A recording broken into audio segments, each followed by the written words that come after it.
are, guys. Welcome to Tuesday Night Talks. Really excited to kick this off. I'm here with Scott Martin. We're here from West Coast Elite Basketball and Attitude of Gratitude Consulting. We're really excited to kick tonight off. We got a great lineup tonight, and it's going to start with our first guest, Ryan Mee from Vassar College. He's a good friend of ours. He's worked our basketball camps in the past, is in New York. It's a great university. So first and foremost, Ryan, thanks a lot for joining us tonight. Thanks for having us. It's my pleasure, Matt. Scotty, thanks for having me on. Yeah, of course. No, we're really excited. So we're going to be talking with Coach Mee, players, parents, whoever is here in the chat. If you guys have any questions, feel free to drop those down below in the chat. You'll see next to the participants tab, there's a chat box. We'll have some time at the end of this evening to try to get some questions in with Coach Mee. But for any questions that are not answered, we'll make sure to direct those to Coach afterwards. And we'll make sure to include Coach Mee's contact information, his email address in there. So if you guys have any questions and you want to reach out to him, please feel free. But like I said, this is Tuesday Night Talks. Every Tuesday we'll be here. And we're really excited to kick tonight off with a good friend of ours in Coach Ryan Mee. So Coach, tell us a little bit about yourself. Tell us about your background, kind of what got you started in coaching and what brought you to Vassar College. Yeah, my pleasure. First, I just want to thank everybody for joining us tonight. I know there's about 500 different things you could be doing, webinars, schoolwork, all the good stuff. So being able to spend this time with you means a lot to me and the West Coast Elite as well. So to tell you a little bit about myself, my journey started I was a Division III athlete. So I played at the University of Rochester, had a really, fun career where I enjoyed being a student athlete. We went to 2 Final Fours. Over my 4 years as a player, we went 97 and 17, and really just enjoyed that balance of academics and playing at a really high level. My senior year, I had an injury where I wasn't able to be exactly the player I was my junior year. So that's when I started to mentor younger guys and kind of dip my hand into the coaching aspect of it, knowing that as a 6'1", slow-footed shooter, I wasn't going to be able to keep playing for the most part. So after that, I got a job in Buffalo, New York, and with an insurance company, and I was miserable. So I used my economics degree, got a decent job, but basketball was missing in my life. And so I volunteered at a spot in South Buffalo, Hilbert College, to get my feet wet and loved every second of it, working for free. Then went to Elmira College in New York and was able to get my master's paid for. And the graduate assistant spot really helped me kind of learn the ropes and the time that's committed to making a program better. And then a stop at Skidmore before I went back to my alma mater at the University of Rochester. We went to the Sweet 16 as a coach, and I had an opportunity to go down to Davidson College. Some of you guys might heard of that spot, but Steph Curry put it on the map for this generation and had a chance to work with Bob McKillop, who is one of the greatest coaches that I've had an opportunity to work with, and 6 years flew by before I had an opportunity to land at Vassar College as the head basketball coach. When I was at Davidson, we went from the Southern Conference to the Atlantic 10, which is close to, being in that Power 5. It's right behind there. But my experience with, that Division III aspect really had a soft spot, because I think it's a great balance in the coaching aspect and as a student athlete. So my plan was to find a school that I think could compete on a national stage, leaving Davidson College, which, is border top 25 on times, to lead my own program. I wanted to see Vassar College. Now, what Vassar does really well is being an elite academic institution, they recruit kids from all over the country and all over the world. So Coach McKillop's little secret in Davidson is to have nonstop flights everywhere to Charlotte, as it's a hub. You can go anywhere in the world to New York City, and we're an hour and a half north of New York City. So as you get that direct flight to New York, and you get to our campus in the same time that you might have to take a connecting flight somewhere else, that ease really makes it easier for you to, go across the country in a short amount of time. The elite academic institution allows you to recruit people from all over the world. And then being in a conference that is competitive, but everybody has a chance to win. And I believe that's true in our league called the Liberty League, which we'll talk more about later. So that's what attracted to me this, and as well as the administration. So the president of the school, as well as the athletic director, all were athletes. The AD is a 3-sport athlete, and she graduated from Swarthmore. And then our president of our school was the captain of the Harvard squash team. So she's a big supporter of athletics, and we're trying to compete on a national stage, which sealed the deal for me. So that gives you a little bit of an idea about how I got to where I am, but it's been a heck of a ride. But I do enjoy, calling the shots now and recruiting kids that really are going to fit into our program seamlessly. That's awesome. No, it's great. It's every coach has their own journey, just like every player is going to have their own journey. So I think that's really important. And I think that sheds some light on where you've been and where you're going. So let's talk a little bit about where you're at now, Coach, in your program at Vassar. Talk a little bit about how this past season was. Talk just a little bit about what separates your program from some of the other programs in the area, in the league, or just in general throughout Division III. Yeah. Our program, the school does a lot of work for me because it gets the attention of people from all across the country. And New York State is the highest demographic of our student body. It's about 20%. The next highest demographic are people on the West Coast like yourself. California is about 12% of the student body. So it draws a lot because of just the progressive learning of the school and just having the ability to be yourself and chase those dreams with over 51 majors. So it's a liberal arts education. For those of you who aren't, familiar with the liberal arts education, a lot of the stigma sometimes is, you have to take 2 years of history, 2 years of 2 languages, just to make yourself well-rounded.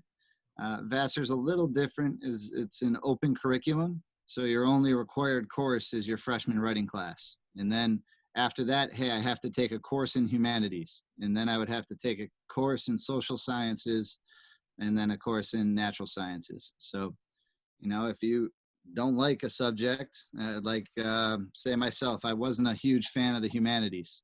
So I took sign language to try to broaden myself, as I was in Rochester, which has a higher deaf population, and also I did not like reading a ton and writing a ton of papers. So that was something that I thought it was going to be able to pertain to me after college. So that same flexibility occurs at Vassar as far as your majors. And then kind of the other piece, that academic piece is what does the work for us.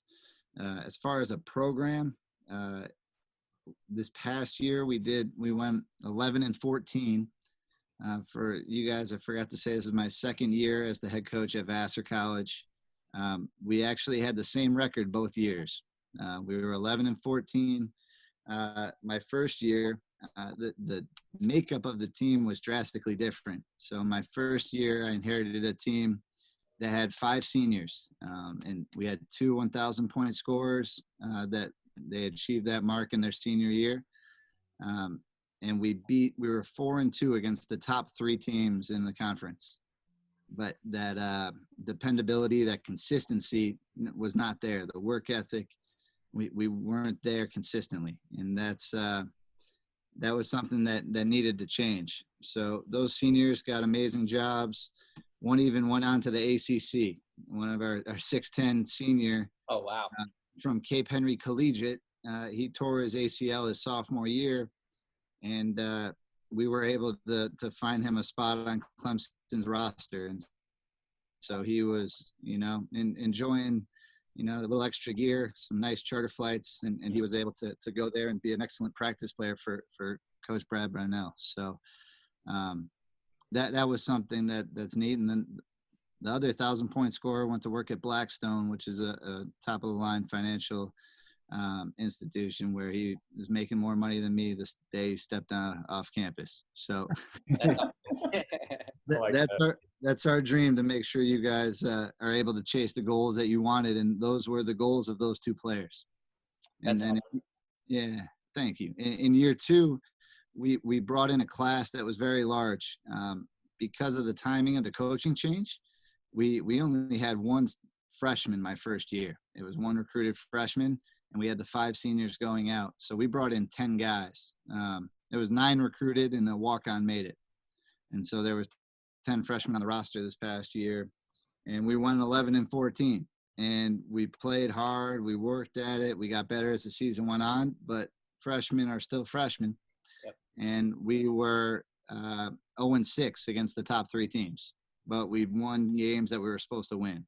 And so that's where the future is bright. As far as this past year, we made the conference tournament. The top 6 teams make it. There's 10 teams in our league. And everybody in our league, it's called the Liberty League, is from New York State. So schools, we actually had 3 teams make the NCAA tournament this year. And all 3 won their first round games, but Ithaca College won the conference tournament.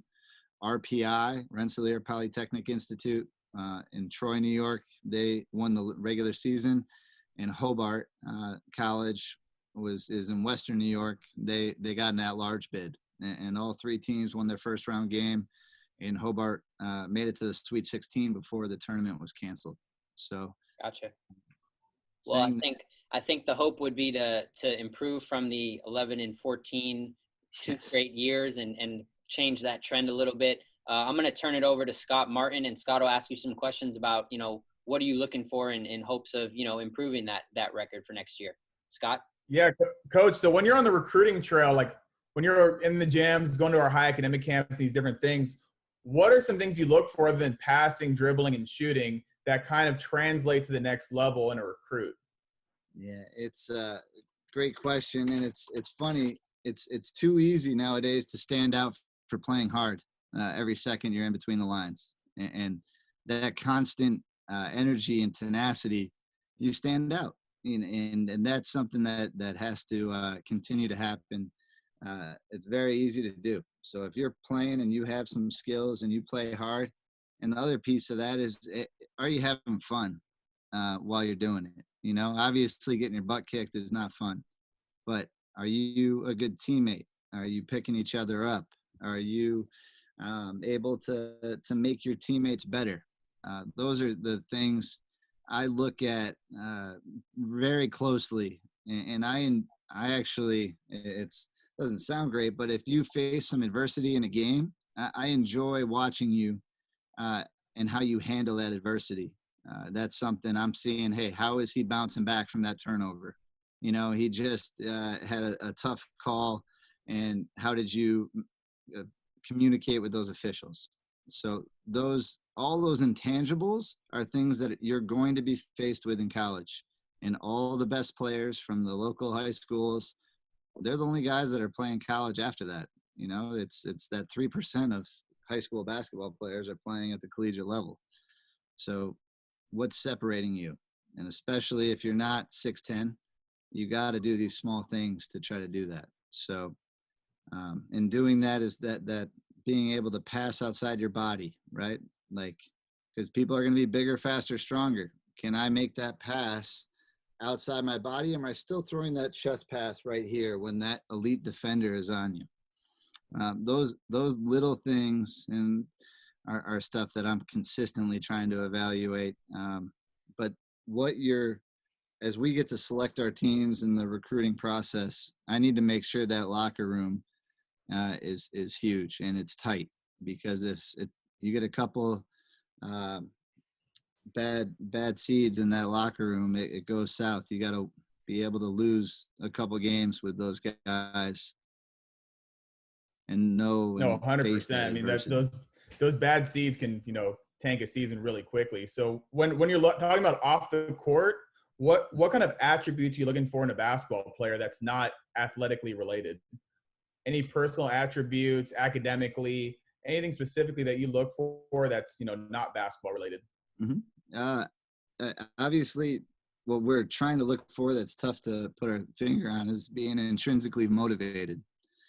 Because at Division III, we're not allowed to have 2 hours a week with you out of season, and with those individual workouts that you're able to have at Division I and Division II, you're able to also have those workouts.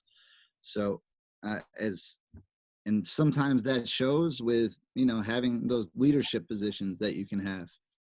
And maybe, hey, you had a deep desire to clean the oceans or some type of environmental thing. You started a club, you're solely into it. And like, my wife is a college counselor, so she reads applications and she helps prep school kids get ready for those college application process. And she constantly sees people trying to go too many places, and they are spread too thin and nothing's meaningful.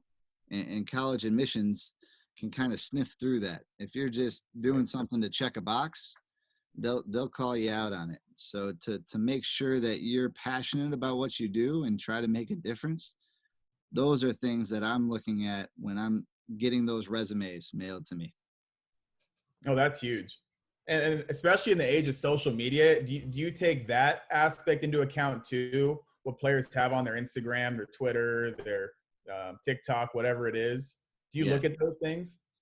That's maybe the second thing I look for after we get their unofficial transcript. I'm looking, because once I'm recruiting that player, once that player is in our program, he's representing our program in everything he does. We talk about that. So if he's, just being irresponsible on the social media site, I will maybe ask him about that. I've asked a couple of recruits in the past, like, hey, what's that? After a kid's committed to me, I've called them up and say, hey, what are you doing?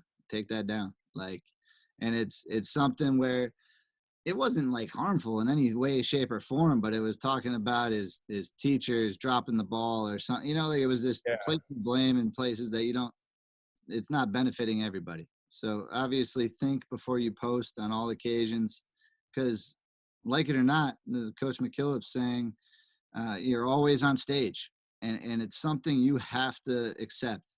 I feel sorry for you guys at some points in time, because every one of these things, even my iPhone, my i6s, still has a phone and a camera on it. So you are always on stage, no matter where you are. You have to think about what that's going to do, because you've seen it in the professionals, in the NCAAs. People have taken pictures or made tweets that have affected them years later. People are storing that and ready to tear anybody down when they have that opportunity. So that's something I do take very seriously, of how that person's representing themselves in their program. No, that's so true. And then especially in this age where, we're not in our usual basketball environment, the recruiting process has changed so dramatically with the coronavirus pandemic. What can players do during this time to benefit themselves in the recruiting spectrum, since they can't be on the court, they can't be in the camps, they can't be in the gym? What can they do to intrinsically motivate themselves and stuff that will benefit them in the recruiting process? It's never before seen in my lifetime, like situation where it's an incredible challenge to stay mentally and physically focused during this time, to make sure you're setting yourself in a routine where I'm able to. May is Mental Health Month, mental health awareness for the NCAA, and there's no greater time that you're being tried right now than to not get into a Groundhog's Day and to not just say, hey, I'll get ready when everything opens back up again. You have to stay ready. If you let yourself slide, somebody else is going to be working. So to try to do that, it's every high school player needs to get stronger. Oh, coach, I don't have a gym. there are more fitness body weight workouts out there right now that we have access to than that you need to be able to work on. Something we're challenging our team with right now is their mobility.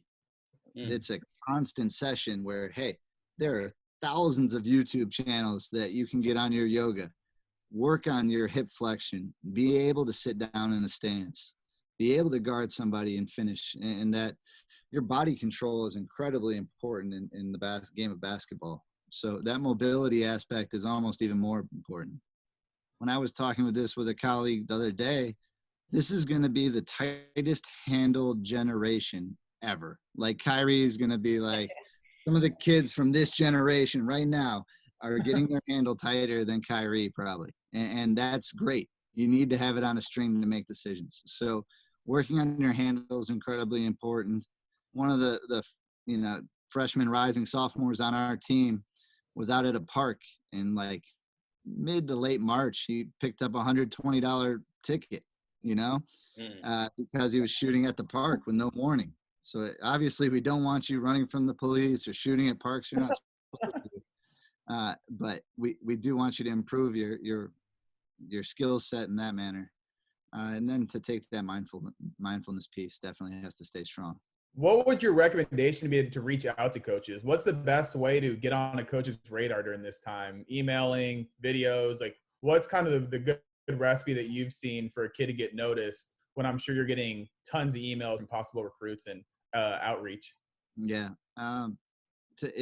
Pick out the schools you're interested in, like back to my wife's college counselor caps, have a couple reach schools, find some schools that your sweet spot.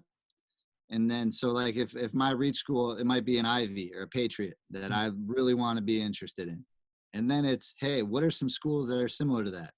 And looking, at the other coaches on this call with Coach Woldeslassie and Coach, like at Caltech is just doing a wonderful job with their programs. And to have that variation, hey, I want a big city. I don't. Like, if you send them the unofficial transcript, send them highlights to get their attention, test scores if you have them. Vassar is going test optional in 2021 because that's something that we're knowing the circumstances and trying to adapt. It's very big for us. So we're not demanding test scores in 2021 as a trial situation. We'll see moving forward how it goes. But if you have test scores, unofficial transcript, senior courses, if you know what you're doing, or the courses junior year, whatever you're thinking, and then some full game film and talk about why you're interested in that college. It doesn't have to be, if you send a 4-page internet like email, we're probably not going to be able to read all of them. So be clear, concise, and talk about some of your accomplishments. Those are, and to follow up on it as well. And don't be discouraged the first time, hey, I emailed that guy once and I didn't hear back. Screw him. No, if you really want something, you have to continue to show that persistence. So that's what I would encourage you guys to do. Pick out the schools you're really interested in and go after them and let them know about it. That's awesome. Well, that's great, awesome. Coach. Yeah, I know you're probably watching a ton of film. You're getting texts, you're getting emails, and I know you probably struggle to respond to a lot of those, but you take the time because it's important to you. So I would definitely encourage all the players that are on this call. That's really, really important. Whether it's one of those schools that you said is a reach school or maybe a safety, I think that's a really important thing that coach just mentioned. Make sure you guys are following up with coaches when they reach out to you, no matter what the level, what the school. Because what I always say, coach, and you're obviously a prime example of this. If you're recruiting a kid and you might not be at the school that they want now, but maybe now you're the head coach at the school that they really want to be at. If they didn't respond to you or they burned that bridge by not giving you the time of day, it's going to be hard for you to kind of turn that page over and want to recruit them. Is that right? It happens more than you can believe. Yeah. It's pretty incredible what a small world we live in. Definitely. Yeah, everybody's really connected. And, part of the reason how we got you on this call today, which we're really excited about and appreciative of, is, from working camps and having known each other.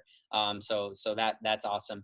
For everybody that's on the call right now, if you guys have any questions for Coach Me or for any of the coaches throughout tonight, feel free to throw those down below in the chat box. If we don't have time to get to them, we'll make sure that we follow up with Coach later on. And we'll also make sure that the coaches know who was on the call so that you can follow up with them and vice versa. So we have about a couple more minutes left, Coach. So wanted to just throw out some quick hitters for you. So let's see what we got. Obviously everybody's been watching The Last Dance and, learning a lot. Most of these kids are probably too young to really remember anything about. Who is your favorite Bull from that time frame? Is it MJ, Rodman, Pippen, Kerr? Who's your favorite Bulls player and that's been featured in that special? No doubt Steve Kerr was my guy because that was the attainable reach for me. Obviously it was way better, but I visualized myself hitting down that corner three a fair amount of times as he did. So, Steve Kerr was my guy. I think MJ is the greatest ever still, and it's fun to watch those things and the greatest competitor ever. And watching those games and that Last Dance series is phenomenal. It's amazing. Yeah. So MJ's the GOAT. No LeBron, no Kobe. It's MJ. In my opinion, yeah. LeBron is an unbelievable player. Kobe is very talented as well, but I'm going MJ. Awesome. No, that's a great. And last question, what's the last song that you listened to on your Spotify, on your Apple Music? What was the last song that you listened to before you jumped on here? Into the Unknown. I have a couple by the Frozen soundtrack. I had two kids, and we were just jamming out.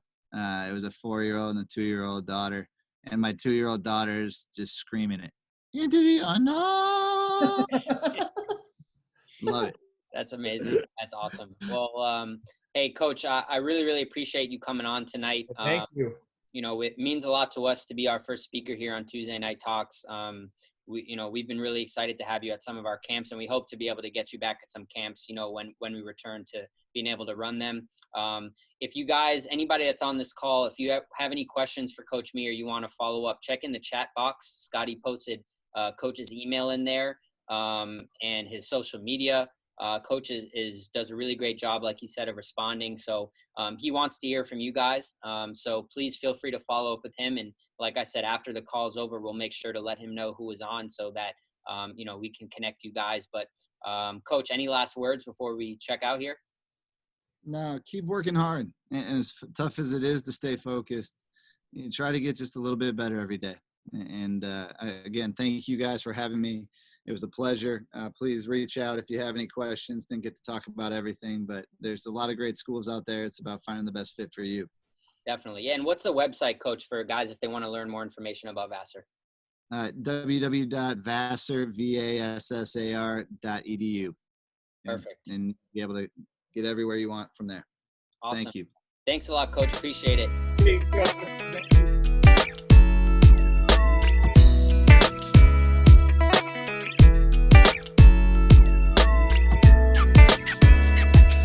Coach Abe, are you there? Yeah, can you guys see me? We got you. Here, hold on. I'm going to just flip this here. There we go. How are we looking? Looking good. Crystal clear. Welcome. Awesome, guys. Are we live or how are we doing it? We're live. We're live. Yeah, we're live. We're here with Coach Abe Woldeslassie from Macalester in Minneapolis. Really, really excited to have him here.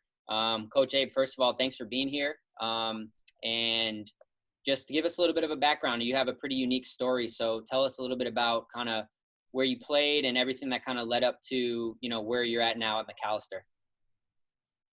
Hey, thanks, guys. Hey, Scott, Matt. Hey, before we get started, Coach Me and I worked at Davidson together for 3 years. And our second and third year, we had an intramural team. I didn't pick the name, but the name was Woldeslassie's Wonder Boys. That is a true story. So we ended up winning the championship our second year, and then our third year we were going to come defend the title, and we had an away game. I can't remember where we were, and they ended up like we had to forfeit. It was kind of I'm still a little sour about it, but the commissioner of the intramural league made us forfeit. But again, really excited to be here, guys. Thanks so much.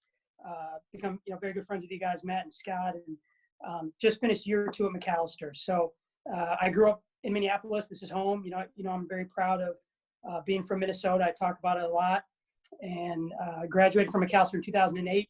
And then what I would not recommend to anyone listening, I graduated on a Saturday. I started working on a Tuesday out in Las Vegas at a place called Impact Basketball. So for all the guys listening, when you graduate college, take at least a week off or 2 weeks or a month. Don't start working 3 days after graduation.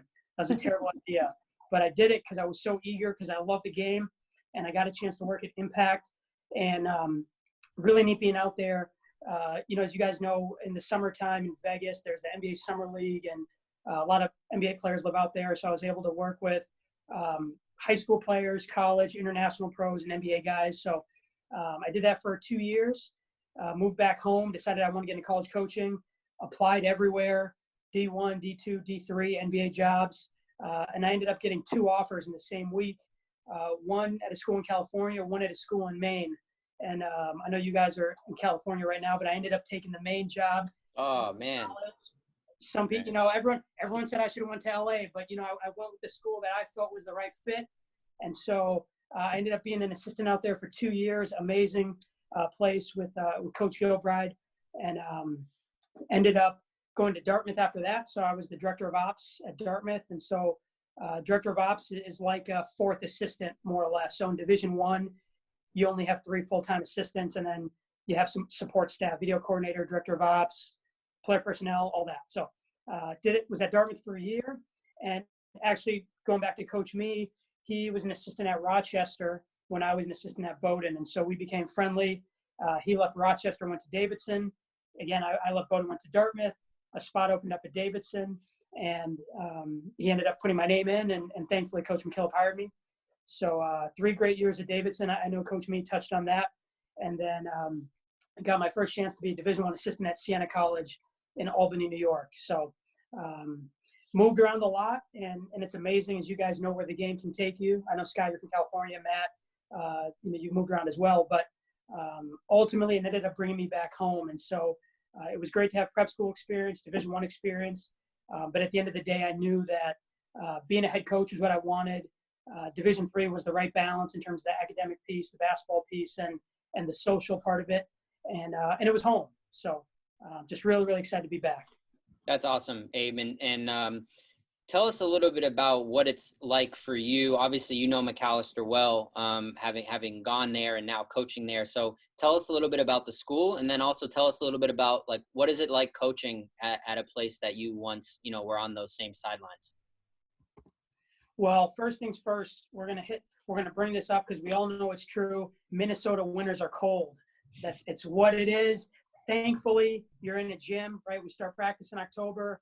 First game's November 6th or 7th, and you play your season out. But, we're not like football or soccer or baseball. You got to be out in the elements. But, I would say the first thing I think about Macalester, we're a really high liberal arts school. So, top 25 U.S. News.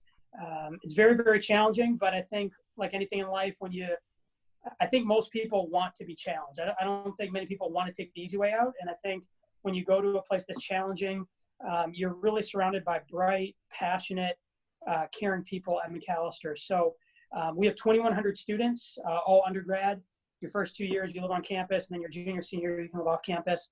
But I think one big separator is, we're in a city. So we're in St. Paul, which is the capital of Minnesota. St. Paul has 300,000 people. Minneapolis, we're the Twin Cities. Minneapolis has 450,000. So the way I view it is you have this small campus community that you're really tied into in a big city. And we're 12 minutes from the airport, so it's really easy to get in and out. If traffic is like really, really bad, it's 15 minutes. So it's super easy to get in and out, and very diverse student body. So we have students at Macalester from all 50 states and over 90 countries. So 1 in 4 students at Macalester is an international student. So I'd say we have a diverse student body. We're in a city. and we've got bright, passionate students. That's amazing. Yeah, no, and it's really, really cool. And you mentioned having an international kind of flair to Macalester. And if you don't mind diving into it, tell us a little bit about kind of your background. I know you're first generation. Is that correct? Yep, exactly. Yep. So I was the first in my family to be born in the U.S. So my family's from a country, Eritrea, which is in the Horn of Africa. There was a long civil war, 30 years from 1961 to 91. And my dad and mom moved over here. I was born over here. And then in 1993, Eritrea became a country. They split off from Ethiopia. So, I'm not the tallest guy. Ryan, or I think Matt was joking about not being the tallest. I'm 5'7". So I was always the shortest guy in my team, was cut from multiple teams. There's a larger AU team here called Howard Pulley. And so I tried out as a freshman and I was cut. And I tried out as a sophomore and I was cut.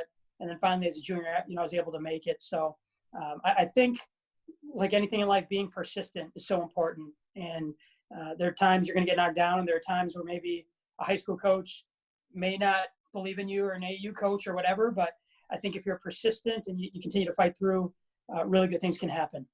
Well, that's awesome. Yeah, I think those are all really, really important qualities. And I'm going to throw it back over to Scott, and he'll talk to you a little bit more kind of about like that recruiting process and what are some of those qualities that you are looking for in guys. So Scotty? No, Coach, you were talking about being a smaller player and trying out for these different teams. As a smaller player, what can you do to make yourself stand out? What are the skills that you utilize to make that team and what you worked on? So when you're walking down the street and you see maybe a little chihuahua or a little dog, and they just start barking, and it's like, man, how is that little dog so loud, right? But you got to have a presence. And so I would say for some of maybe the shorter guys or smaller guys that are watching, you go to an AU event or you go to a camp and there might be 200, 300, 400 players all around. I think being vocal is really important. So a lot of times at these events or camps or games, you may not get 20 shots, or you may not get 10 shots, or you may not get 5 shots. You might get 3 shots in a game. And so when the ball is out of your hands, how can you contribute? So I think being vocal is so important. Someone hits the floor, you pick them up. Other team calls a timeout, chest bump your coach or chest bump the teammates, and just give energy. Because I think, again, when you're out on the court, you want the bench cheering for you. And then if you're on the bench, you should be, I think, cheering for your teammates as well. So, Scott, I think just being as vocal as you can is – that's huge. And not being over the top. I mean, right, we all know there's a balance to that, but trying to communicate is really important.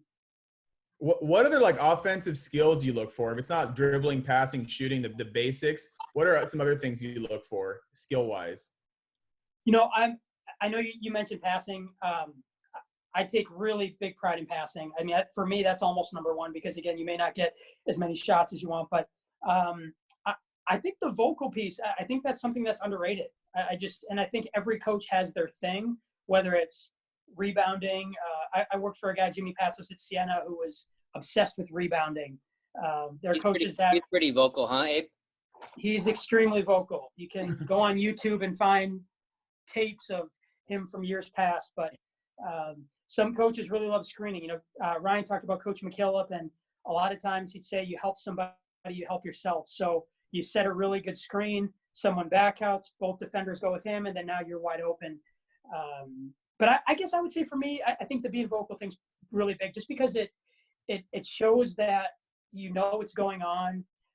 And not only that you know what's going on, you're willing to help those around you, right? So there could be 4 guys playing perfect defense and maybe 1 guy's out of position, and that all of a sudden a team scores or back cuts. But I think if you're willing to talk things through, again, not only it reinforces your own job, but it reinforces what your teammates should do. Oh, 100%. What about on the academic side? What kind of academic profile do you look for your athletes when you're at these events? Yeah, it's I don't want to say there's always a strict GPA, because a 3.6 at one school might be stronger than a 3.8 at another school. And so I think, and we've also recently went test optional. And so that's something that you're seeing some schools do. And I think that'll help students who honestly maybe just don't test as well. But usually what we'll do, Scott, is at the end of everyone's junior year, we ask for an unofficial transcript. We used to ask for test scores. That's no longer going to be necessary unless students think that's going to help their case in terms of getting admittance. And then we basically give that to admissions, and then they give us an idea, along with their senior year courses, and then they give us an idea of if the student will get in. So I think taking the most challenging courses you can is great. A few APs. And I would say generally A's and B's. I mean, if there's maybe one C on a transcript, that's okay. I think anything more than that for us would be difficult. I know you're really big on fit and wanting to being at a place you want to be for 4 years. What are some of the big attributes in Macalester when it comes to majors and environment that kind of makes it stand out? Yeah. So when we talk with recruits, we talk about academic fit, basketball fit, and social fit. So it has to be all three. And then financial aid, as again, Division III, we don't offer athletic scholarships. But so the academic piece, again, our average class size is 16. Your largest class will be maybe 35, maybe 40 at the very highest. And then into your junior, senior year, it could be as low as 10. And so when you look at academic fit, we have to find recruits who are okay with being in a small class. And for me, it was important. Again, I went to Macalester, and I like to have that relationship with my professor. I was never a number. He or she knew my name. If I was struggling in a class, it wasn't like I had to email or I had to go through a TA or anything, a teacher's assistant. I could just go right to the professor and go to his or her office hours. And that was really important for me. I honestly needed that help. And I just like the feeling of not being a number.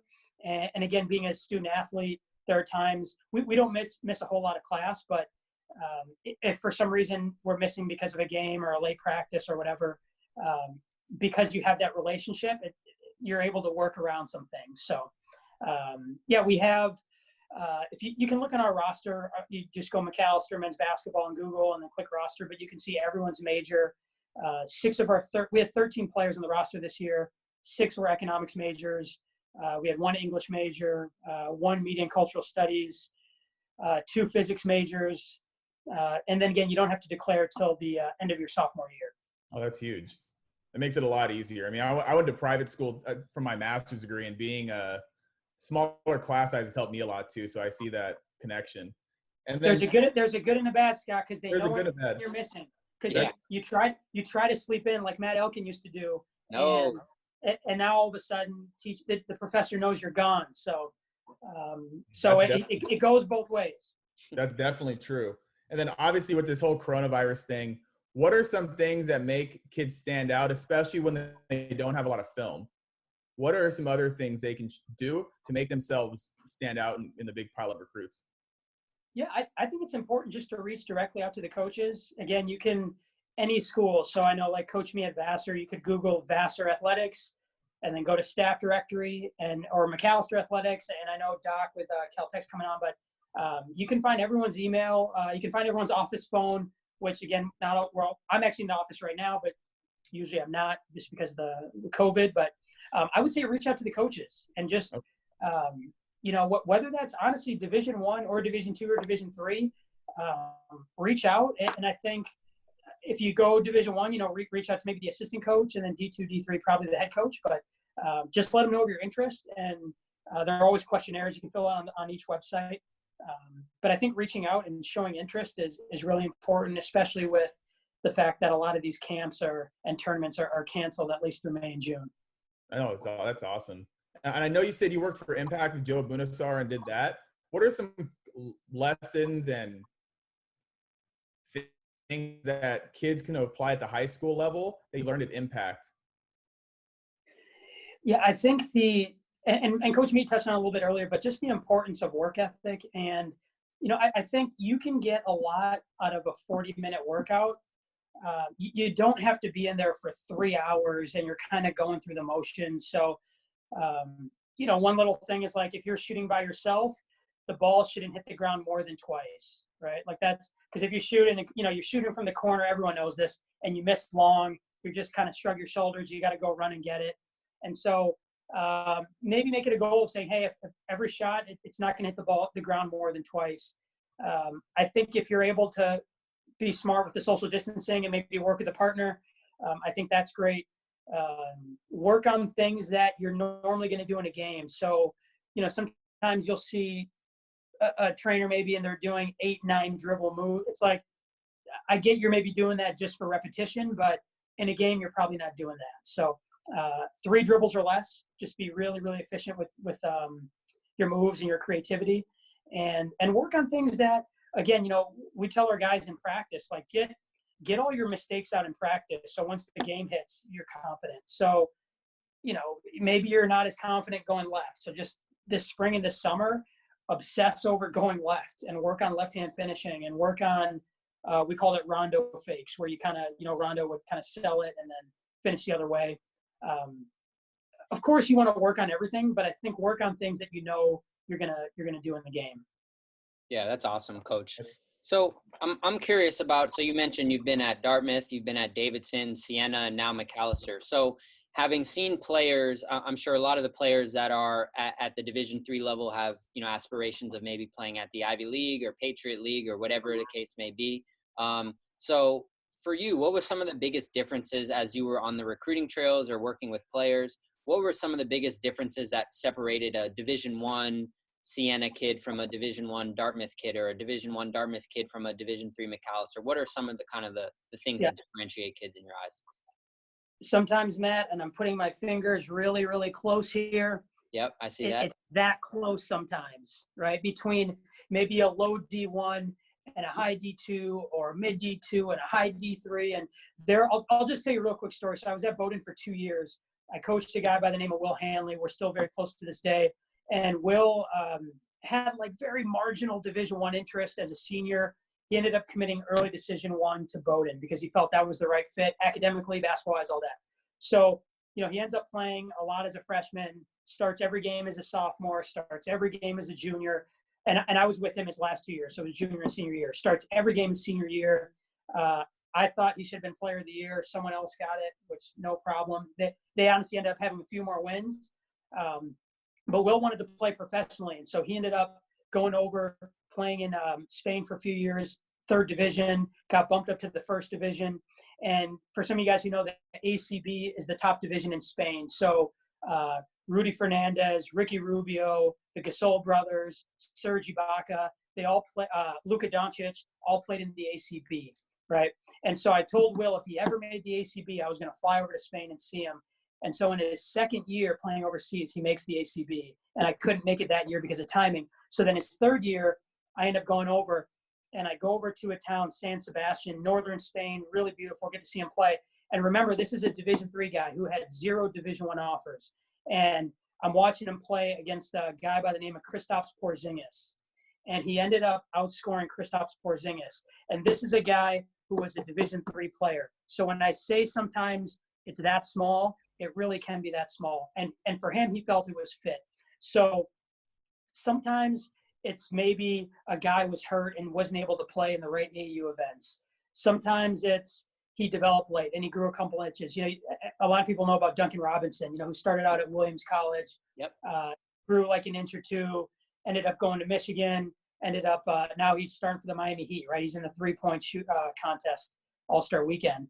And he was a Division III player. He had 0 Division I offers. And you see that, Duncan's a unique example, but I think the line between a high Division III player and a low Division I player is very small. Sometimes it's physical. Someone might be an inch or two taller, or maybe 20 pounds heavier. But usually the skill is about the same. The IQ, a lot of times IQ at Division III can be higher than Division I, from what my experience. A lot of it's just physical more than anything. Got it. Yeah, no, that's great. I know there's a lot of kids that, they are so concerned, especially now with social media. They're looking at all the offers kids are getting, and, it's hard not to compare yourself to other people around you. But I think the point that you mentioned about the fit is so important. And then just to show that story about the kid you had at Bowdoin, I mean, he was a Division III player and had a successful career playing overseas. So, just because you choose to go to a Division III school, for whatever that reason may be, there's still endless possibilities to be able to play beyond college basketball, which I think is really exciting. Yeah.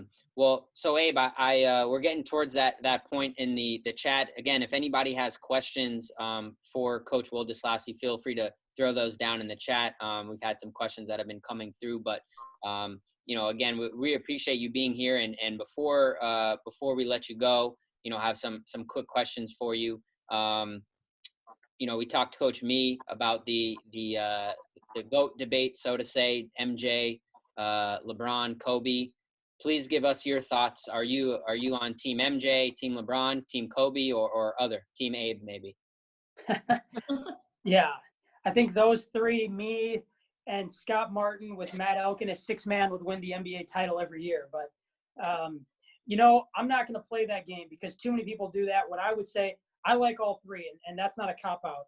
I think those three are probably three of the best, and everyone's going to say, well, LeBron and MJ, whatever. It's interesting. I use an example, Jerry West, right? Yep. Jerry West, he's the logo, right? And I'm a big Jerry West fan, amazing player, Hall of Famer, everything. A lot of people don't know he was 1-8 in the NBA Finals, right? And we use an example of James Naismith, the guy who created basketball. He's the only coach in the history of Kansas basketball to have a losing record. If you look at I don't know if it's University of Kansas, is it it's KU, right? Yep. Kansas University. Okay.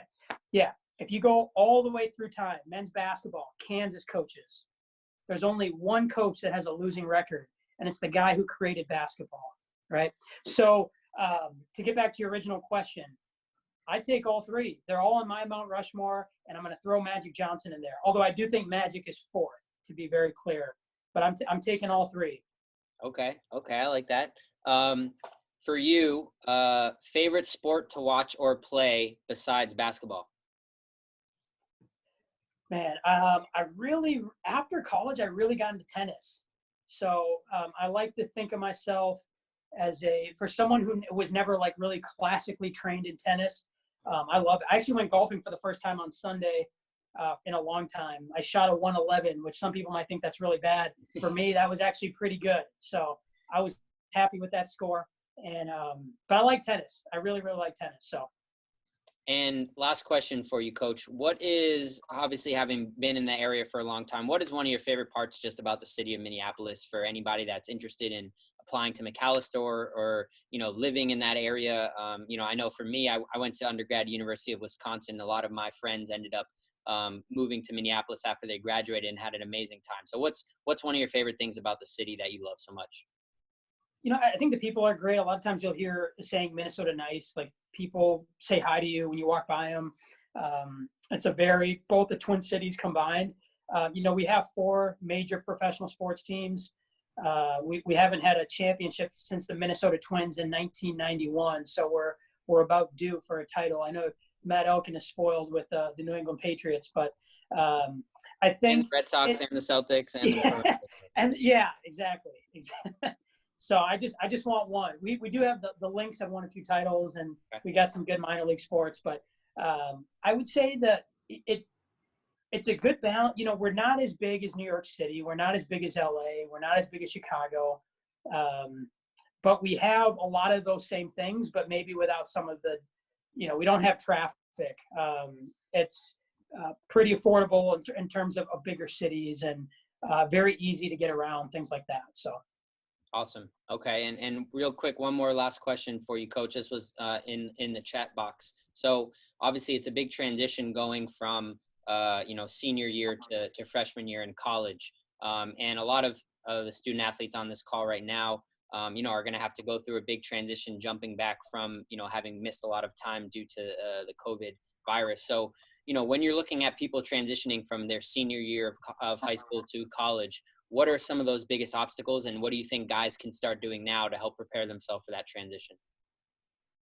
I think going again from, high school, right? They say it's boys basketball, college is men. So I think you go from being maybe the top scorer on your team or the second leading scorer, third leading scorer. Now you're coming to a college environment where maybe you're not the leading scorer anymore. Maybe you're not the tallest. Maybe you're not the fastest. And so, there's a stat on the NCAA website. It's like estimated probability of playing college athletics.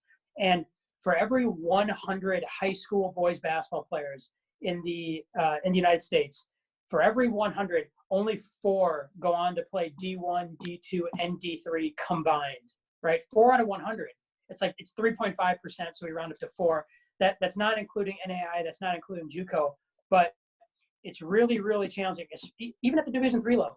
I think sometimes maybe high school players who haven't seen a Division III game may not understand how physical it is, and just how skilled these players are. And now you're going against 19, 20, 21, 22-year-olds. So I think the physicality piece is really important. And then again, the three-point line moves back a little bit. So just getting used to that. And then the scouting, again, in high school, maybe you watch a game or so of your opponent, but in college, there's just a lot more in-depth scouting on each player. And you play everybody twice. So there just aren't really any secrets. So being disciplined, being in really good shape are just really important things. That's awesome. Yeah, those are great points. Hey, Coach, we really appreciate you being on. Anything last that you wanted to touch on that we didn't get to mention before we sign you off here? Yeah, I would just say, Matt and Scott and all West Coast League, I thank you guys so much for thinking of this idea. And it's a win-win. I think for us, for the student athletes and the parents who are watching, feel free to, I think, Matt, if you guys want to send out my email address or Twitter, Instagram, or whatever. Yeah, we put it in the chat box. So if anybody wants to reach out to you directly, take a look in the chat, and Coach's email and social media is in there. Yeah, and we talk a lot all the time. Again, I was at 3 Division I schools, so there are times where I'll see a student athlete, and maybe he's too high of a basketball player for us, and so we pass him on to some low, mid, high major Division I's, and then the same thing. A lot of times, guys, especially Ivy League, Patriot League schools, will maybe find someone who is maybe not quite their level as a player, but would be tremendous for us. So I would just, again, for everyone listening, academic fit, basketball fit, social fit, right? You have 4 years to play. You have the rest of your life to live where you want to live. Yes, Minnesota winters are cold, but we're looking for tough people who can handle it. So I love that. No, that's a great point, Coach, that you just touched on real quick. I mean, like you said, if you see a guy and he's too good, the coaching community is so tight-knit that you're going to let your buddy know. You're not going to try to, hold on to that information, and vice versa. When these guys see kids and maybe they're not good enough for them, they'll send them to you. So that's a really, really important piece for a lot of these kids to understand. So I appreciate you kind of touching on that. Like I said, guys, if you guys have any more questions, please feel free to keep putting them in the chat, and then also feel free to reach out to Coach directly. Coach, we really appreciate you being on here. This was awesome. Is it cold? Is it snowing outside? Or how's your back? Are you gonna be all right? No, it's nice out. It's like 60s. It's beautiful out. Love it. And last thing before I forget, in practice, the players control the music. So that's another thing. We like to have fun. Never forget, basketball is work. It's not all, fun and games all the time, but it really should. Whenever you step on the court, it should be whatever's going on in your outside life. We all have, we always tell our guys, there's a difference between issues and problems, right? We all have issues in our lives. Few of us probably have real problems. So attitude of gratitude and understanding, instead of looking at what you don't have, really appreciate what you do. But the players control the music. Just make sure it's good. Awesome. Well, we're glad that you're not controlling the music. So thank you, Coach. Really appreciate you coming on. And looking forward to hearing more from you, and hopefully getting to see you again back at camp when we're able to get on the floor. So take care, Coach. Have a great night. Appreciate you. Thank you, guys. Have a great one.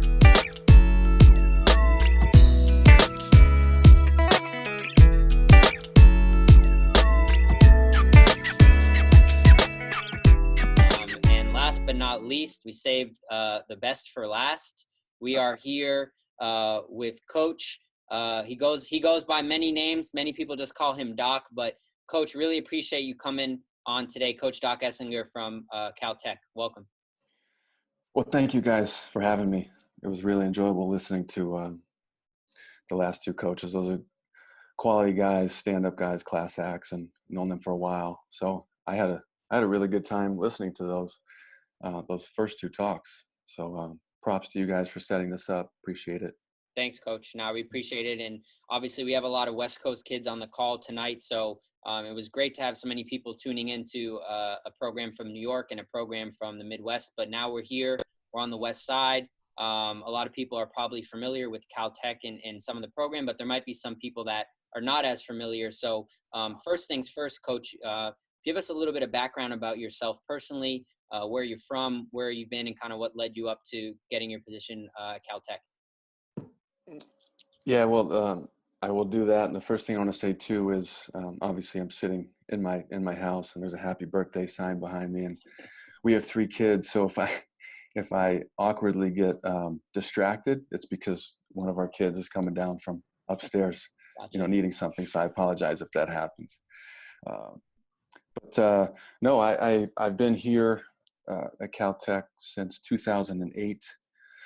So we just completed our 12th season in Pasadena, and it's been a journey. It's been a ride. It's been a wild ride, and we knew that coming in when we moved here from across the country. The cool thing about this talk tonight is we've got East Coast and we've got Midwest, and obviously making our way to the West Coast here. But I've grown up all around the country. So, I was born in Atlanta, and then grew up in Tulsa, Oklahoma. Spent 9 years there, and then went to upstate New York, and I was in Albany, we're right near Siena, that we talked about before. And I went to high school there, and then I went to Clark University and played at Clark University in Worcester, Massachusetts. And then from there, went to Boston University for grad school. So I received my master's at BU and my doctorate in sports psychology in Boston. And while I was working on my dissertation in Boston, I was a head coach of a small private school there called BU Academy. And I was there for a year before getting hired at MIT.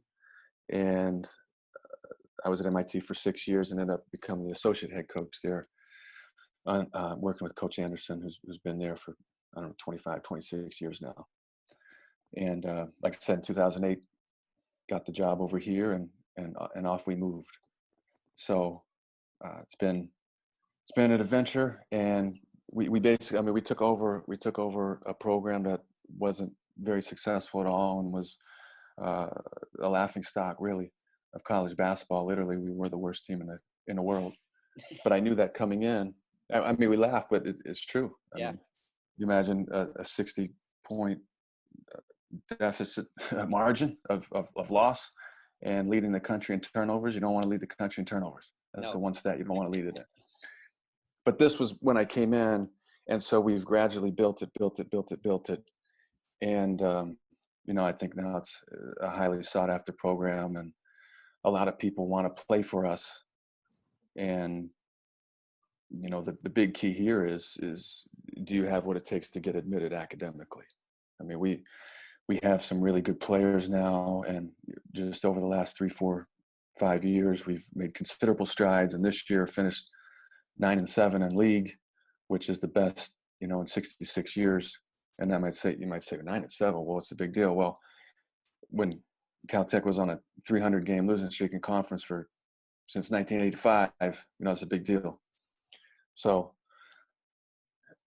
we would finish 5th in conference, and that's the 3rd time we finished 5th in conference. There's nine teams in our league. It's a SCIAC, very, very good league, very underrated league, knowing that in California there's only 10 Division III schools, and 9 of them are in our conference, and the other being UC Santa Cruz up north, which is an independent. So I don't think our league really gets the notoriety that it should.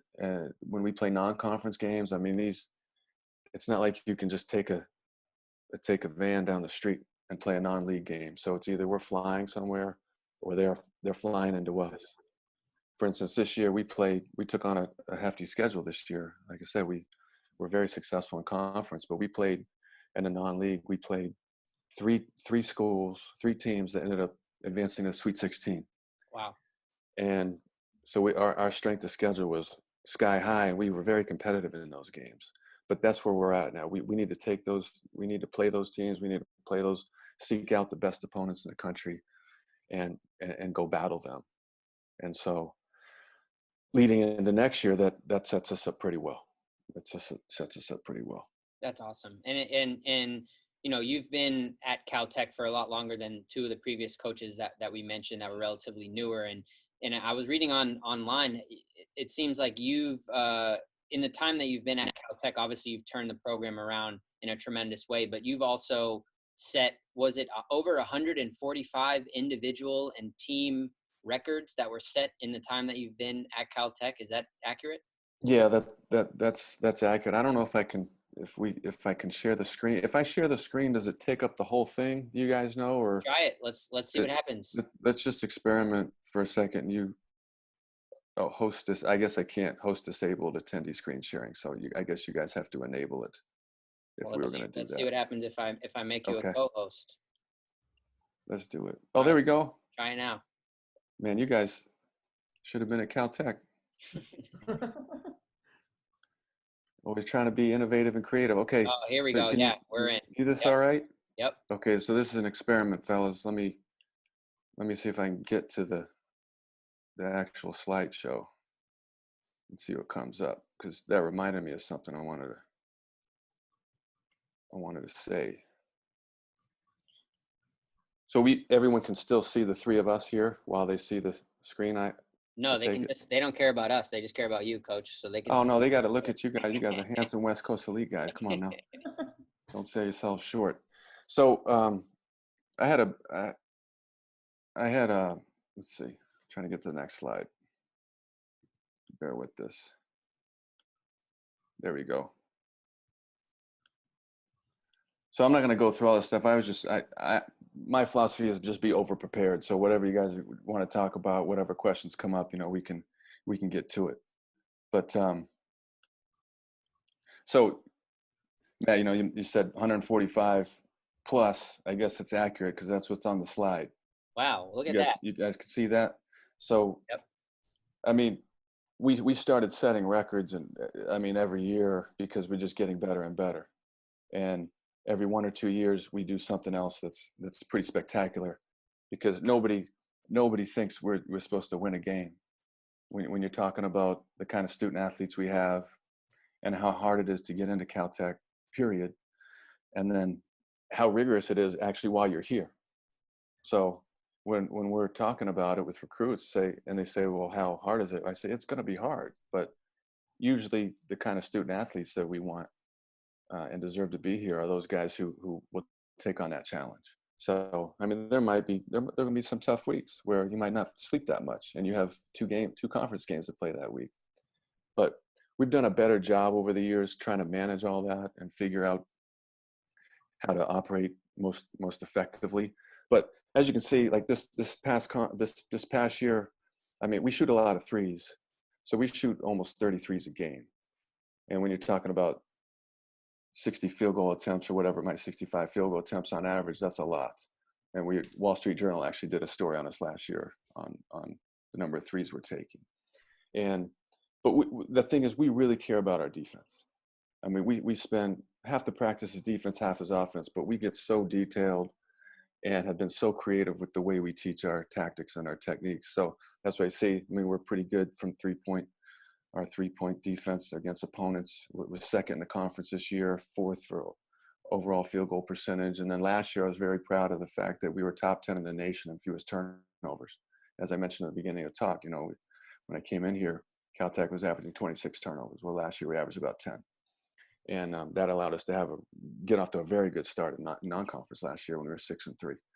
So you see these categories, and we've now been able to develop a style that allows us to play a very aggressive man-to-man defense and really play an unselfish brand of offensive basketball where we're looking for each other. And that's important. And I know you asked some of the other coaches, what do you look for when we're recruiting and talking to prospective student athletes? Well, character, commitment, and competitiveness. Those are our 3 C's. High character, strong commitment to our program and to the game of basketball and to each other. And then the opportunity and the desire to compete. We need that. You've got to want to compete, and you've got to want to get better, and you got to be open to coaching and open to being a great teammate. Okay.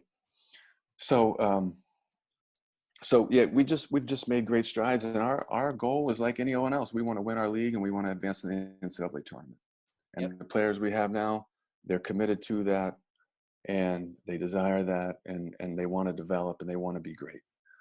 We've coached 2 guys now who've gone on to play professional basketball.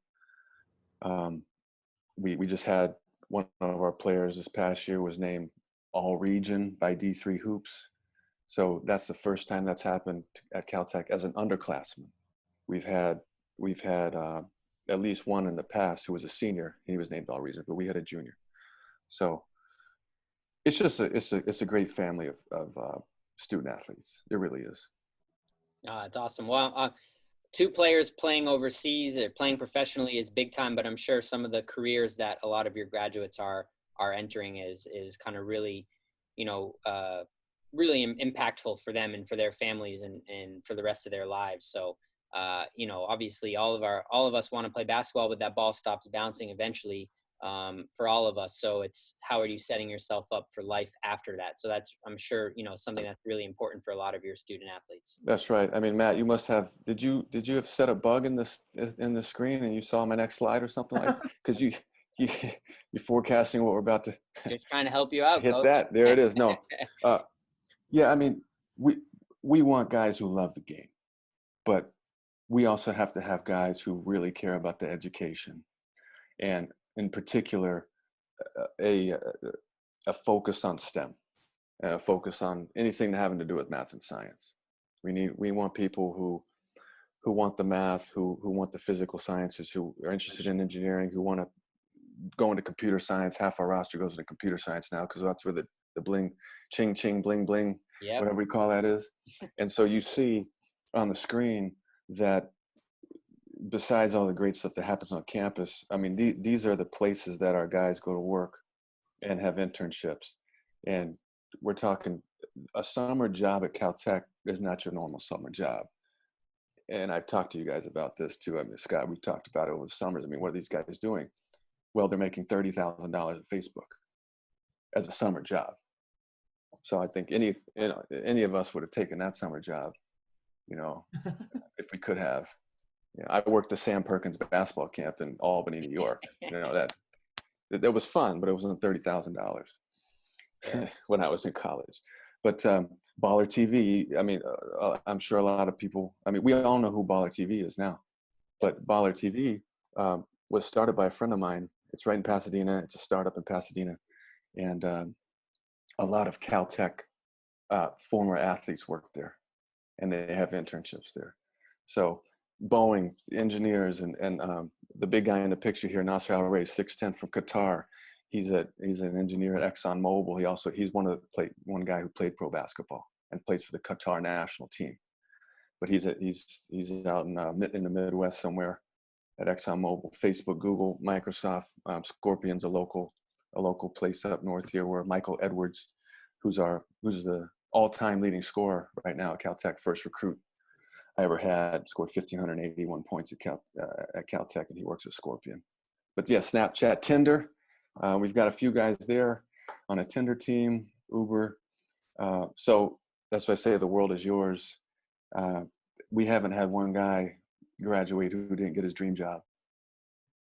Actually, the one guy who did not get his dream job decided to go to med school, and now he's a neurosurgeon. So, not too shabby. Yeah, exactly. Right. Yeah. So, going back to this, just what's the environment like? It's extremely collaborative. You can't do Caltech alone, and that translates to basketball. You can't do basketball alone. It's a team sport, and Caltech is a team sport as well. So, I mean, you're literally with your best friends and your teammates and your peers like 24/7, because you go through your day. You might have a 9 a.m., 10 a.m. class, and then everyone has noon time off for lunch. And by the way, the Caltech dining is second to none. I mean, I eat there every day. It's the best deal in Pasadena. So, and then you go afternoon, and you might go to a couple classes, and you have time to do your work. And we practice at the same time every day, pretty much. There's a window between 4 and 7, and that's the extracurricular window. So we know that that's a time where they're not going to have academic courses. They're not going to have classes or labs at that time. That's the time. If you want to be an athlete, you go be an athlete. If you want to be a musician, you go be in the performing arts, whatever it is. So it works out really well. But then you're in practice, and then you go to dinner, and then you're with your teammates and your housemates and your roommates again. And so the thing is, if you if you really like math and science and you want to change the world that way, and you're in high school, see, a lot of times if you're that person on your high school team, your teammates aren't doing that stuff. They're not the ones interested in that. They're not thinking like that necessarily. But then you come here and everybody's like that. And that's why we thrive. That's why we thrive together. Coach, the $1 million question, what does admissions look for to get admitted to an institution like Caltech? Obviously, it's, the United States institution, you have to have certain academic standards. What are those? Well, it's the highest selective place in the world. So there's not a cutoff, but you gotta have the highest SAT possible, and the highest GPA. And the thing is, you can have really great test scores, but that's not going to get you in. Where you're going to create a really competitive application is how you talk about math and science, and how you talk about business and creating things and wanting to build things and using your mind as a leader. That's what separates you, because thousands and thousands of people are going to apply, and they're all, and not all, but hundreds and hundreds and hundreds are going to have great test scores. They're going to have 1450s, they're going to have 1500s. Okay. And they're going to have A's. So the number one thing is, how do you talk about it? How do you express yourself as a math science person? And then two, what courses are you taking? Now, for the folks listening, especially if we have, rising seniors is one thing, but if we have underclassmen, you want to make sure you're on a track where you can exhaust your classes in math and science, especially. So if Calculus BC, and Physics C are the top two courses at your school, then you want to make sure you're on track to take those. You can't take pre-calculus as a senior and then apply here, because actually calculus is required, chemistry is required, physics is required. You've got to take 1 year of each of those to even be considered. So the people who can take calculus and physics as juniors would set themselves up to take a multivariate calculus or a physics C, like I said, advanced physics, whatever your school might call it. So that's really what it is, Scott. You've got to make sure that you're really challenging yourself and that the rigor is apparent in the transcript. How early should kids reach out, or players reach out to you when you're talking about having these certain courses? Do you reach out to players early? How early can they reach out to you? Well, it can be once they're in ninth grade, so once they're in high school, and we've had that, and it's good when they do that. Most of the time it's going to be towards the end of sophomore year, junior year, but you want to be able to get a jump start on it. 100%. Right.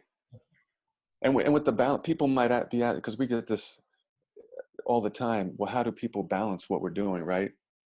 Because this is a legit intercollegiate athletics program.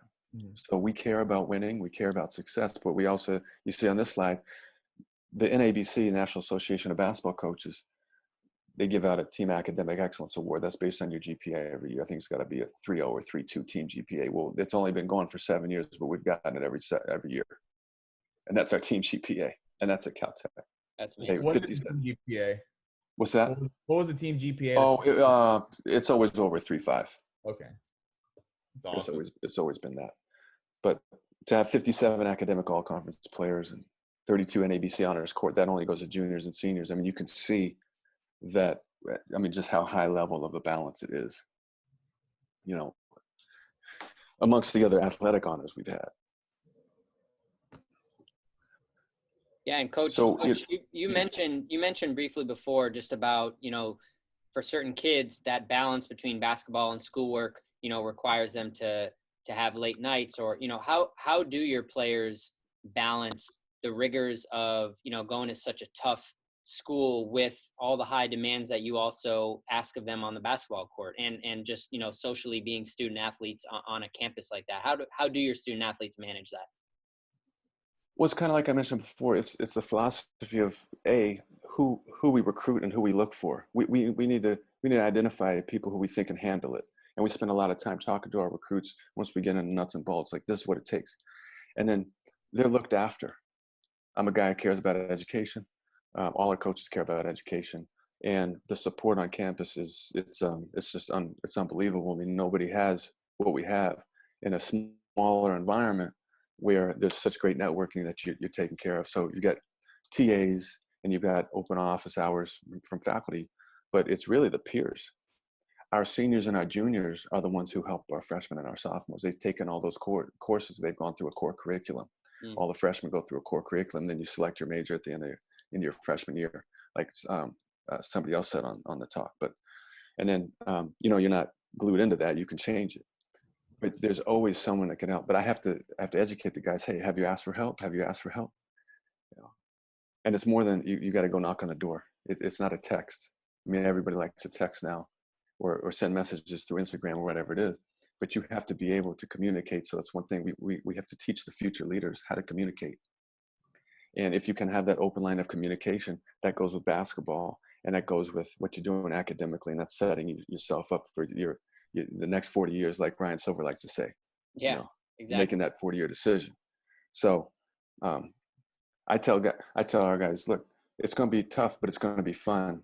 And especially after those 4 years, you're going to see what it's like. Because our alumni, I never know where in the world our alumni are. I'll get a message from them and they're in the Bahamas and they're on a weekend thing there, or they're out in New York City doing something, and they're getting together. They're just flying. Let's meet. That's what our guys do, because they have such great jobs after they love what they're doing.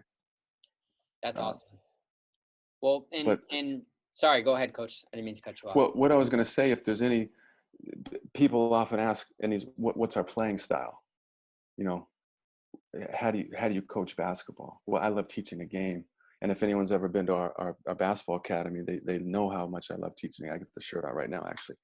But the practice is so important. And it's so detailed and so fine-tuned and so creative in what we're doing. But if I can try to share a couple clips, can I try to share a couple clips from Synergy? Go ahead, please. Just so we can, as talking points. Let me see if this will work right here. You guys tell me when you can see it. Yep, it's up. Can you, Coach, before you start showing this, can you just introduce this software that you're using? I don't know if a lot of players that are on the call kind of know about this. You just talk about this a little bit. Okay, well, this is Synergy, and basically every college basketball program uses Synergy now. And let me try to enlarge this thing. Perfect. So Synergy allows us to send our film to the company, and then they basically analyze it, and you can get every possession. So it's kind of like Crossover, but it does a lot more than Crossover. I know Crossover is moving to Huddle now. Yep. And then you'll see this is not our gym that you're looking at, but we have something called Key Motion in our gymnasium. We're the first Division III school to get it, and it's an automated camera system. So it just follows the action, and it automatically sees the scoreboard and the time. So you don't have to have anybody manning the camera. That allows us to record every game, every training session, and every individual workout we do. Awesome. So we got a TV in there, and we can go back and look at it immediately. But just is the volume on that thing? No, I don't hear any volume, but okay, we don't need volume. That's fine. So as you see, this one possession kind of is a great example of what we do. If you see how many times we move the basketball, right?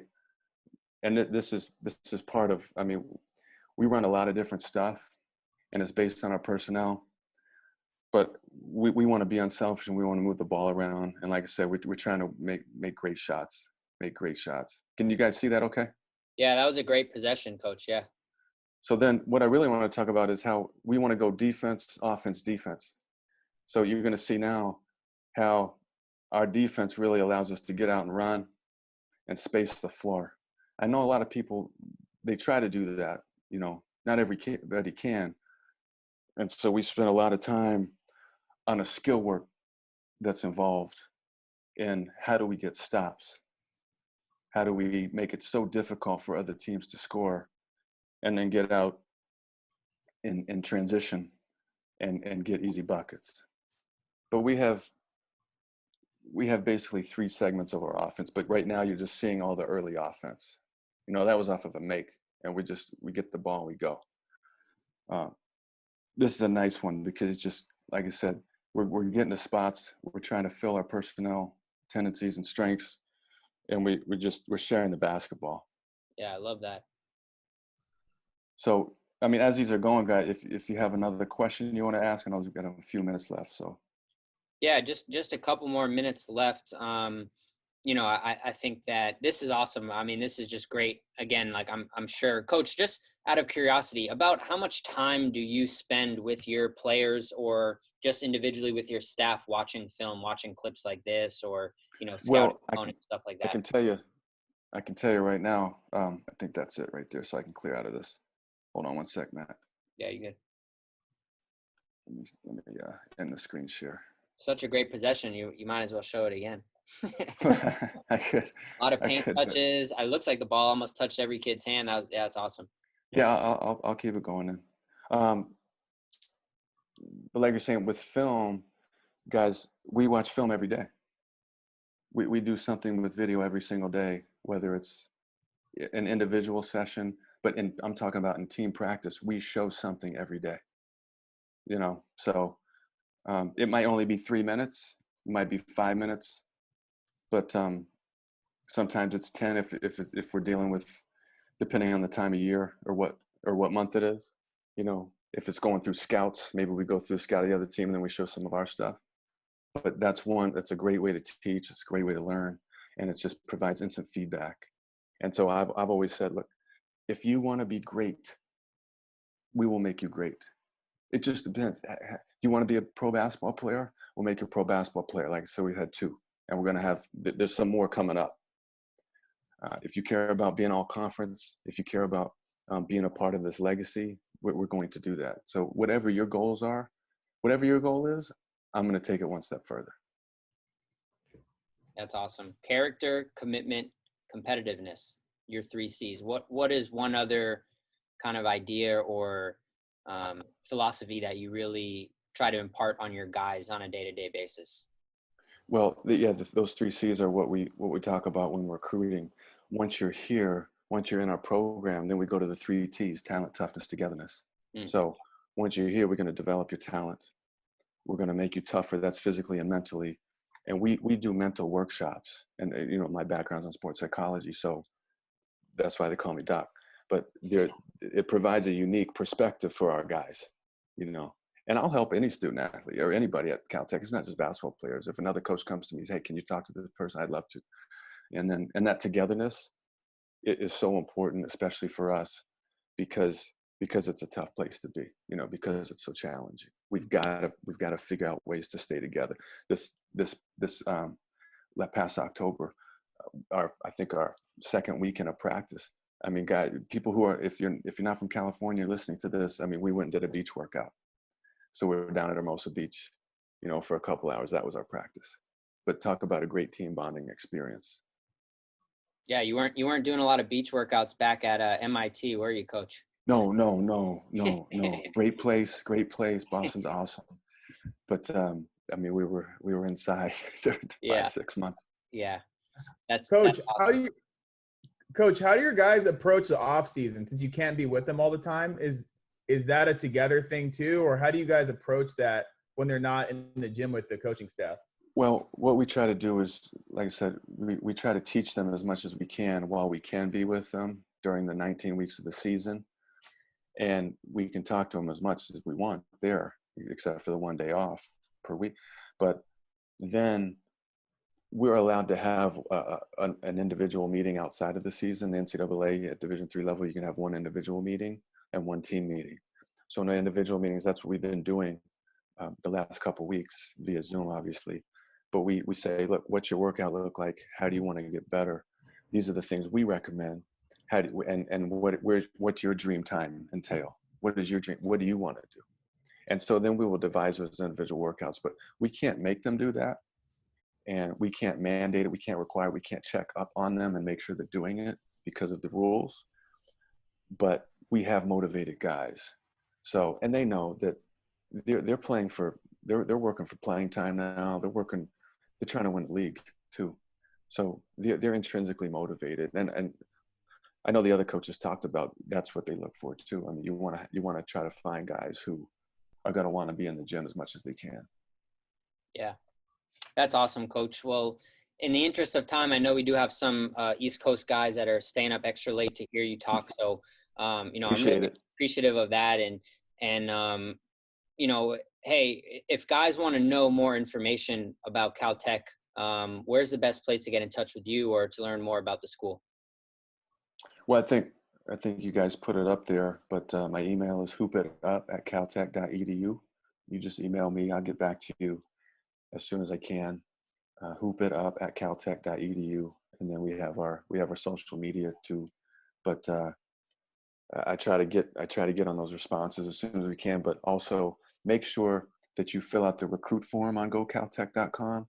So if you just email me, I'm going to ask you to fill that out anyway before we even start talking, because I just want to see some details there with what courses you might be in now and where you're coming from as far as a student and an athlete, and just some more about your background. Perfect. Yeah, that's a great. I would encourage everybody, even if you're not sure 100%, or even if you're a younger guy like Coach alluded to earlier, and you're just interested in learning more information, I would definitely highly encourage everybody to go on that website, fill out that recruiting questionnaire.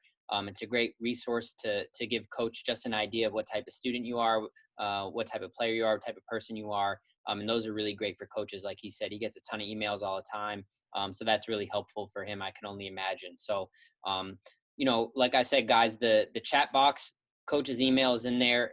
If you didn't catch it from him, he's been awesome. He's been at our high academic camps. He gets a lot of kids, actually has some West Coast Elite alumni on the program currently. So we love having Coach involved in what we do. Obviously, it's one of the best institutions in the country.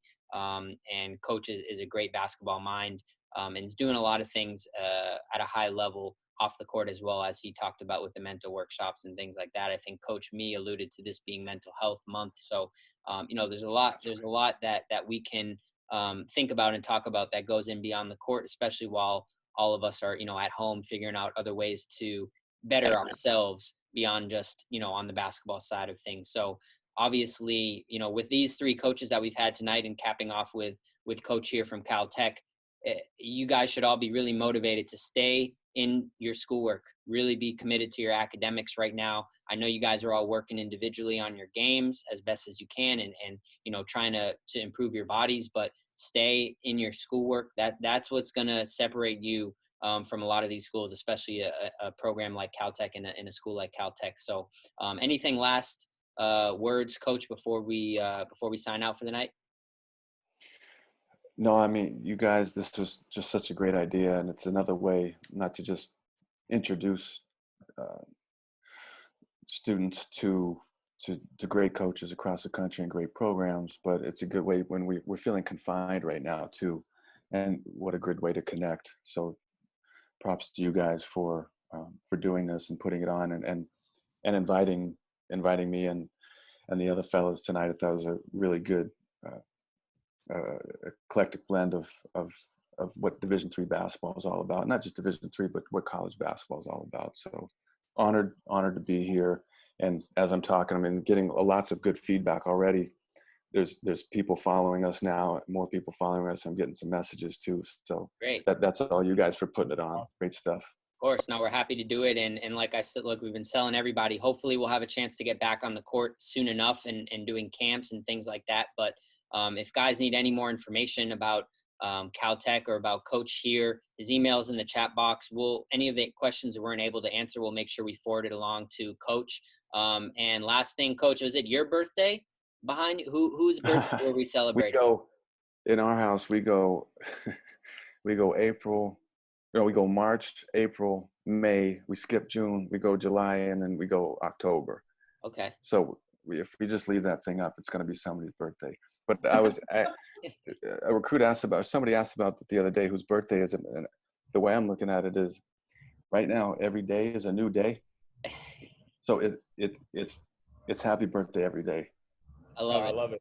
That's awesome. Thank you so much, Coach, for your time. We really appreciate it. And we're looking forward to hopefully making some connections for you and for a lot of these student athletes that are here on the call. And thank you guys, all of you guys, for tuning in for this first week of Tuesday Night Talks. We had three great, amazing schools that were on the talk tonight. we had Ryan Mee from Vassar College.